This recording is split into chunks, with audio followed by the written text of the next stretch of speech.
மருதுபாண்டியரின் 214வது குரு பூஜையை முன்னிட்டு மதுரை தெப்பக்குளத்தில் அமைந்துள்ள மருதுபாண்டியரின் வெண்கல சிலைக்கு திமுக, பாரதிய ஜனதா, தேமுதிக, காங்கிரஸ், பாமக, தமிழ் மாநில காங்கிரஸ் உள்ளிட்ட கட்சிகள் சார்பாகவும் மற்றும் பல்வேறு அமைப்புகள் சார்பாகவும் மாலை அணிவித்து மரியாதை செலுத்தப்பட்டது. இந்த நிகழ்ச்சியை முன்னிட்டு 200க்கும் மேற்பட்ட காவல்துறையினர் பாதுகாப்பு பணியினை மேற்கொண்டனர்.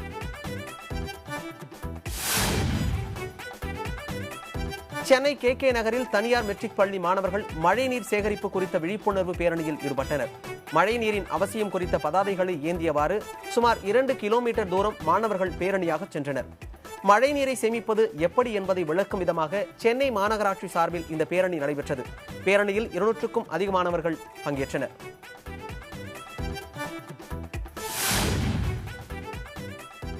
திமுக பிரமுகர் பொட்டு சுரேஷ் கொலை வழக்கில் அட்டாக் பாண்டியை நெல்லையில் இருந்து மதுரை மத்திய சிறைக்கு மாற்றக் கோரிய வழக்கில் சிறைத்துறை தரப்பில் பதிலளிக்க உயர்நீதிமன்ற மதுரை கிளை உத்தரவிட்டுள்ளது.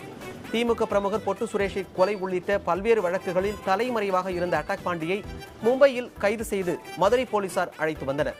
தற்போது நெல்லை பாளையங்கோட்டை சிறையில் அடைக்கப்பட்டுள்ள அட்டாக் பாண்டியை மதுரை மத்திய சிறைக்கு மாற்றக் கோரி அவரது மனைவி தயாள் உயர்நீதிமன்ற மதுரை கிளையில் மனு தாக்கல் செய்துள்ளார்.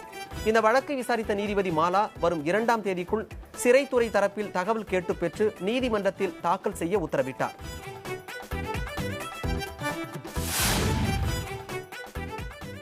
தீவிரவாதிகளுக்கு உதவி செய்ததாக காரைக்காலில் இளைஞர் ஒருவரை மத்திய உளவு பிரிவு போலீசார் கைது செய்து விசாரணை மேற்கொண்டுள்ளனர்.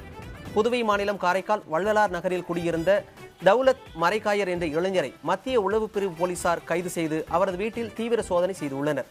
இதைத் தொடர்ந்து அவரை ரகசிய இடத்தில் வைத்து விசாரணை மேற்கொண்டுள்ளனர்.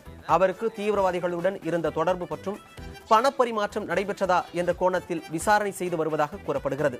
மேலும் இவரது வீட்டில் சேட்டலைட் போன் வைத்து பேசியதாகவும் இதை வெகு நாட்களாக கண்காணித்த பிறகே அவரை கைது செய்துள்ளதாகவும் உளவு பிரிவு போலீசார் தரப்பில் கூறப்படுகிறது.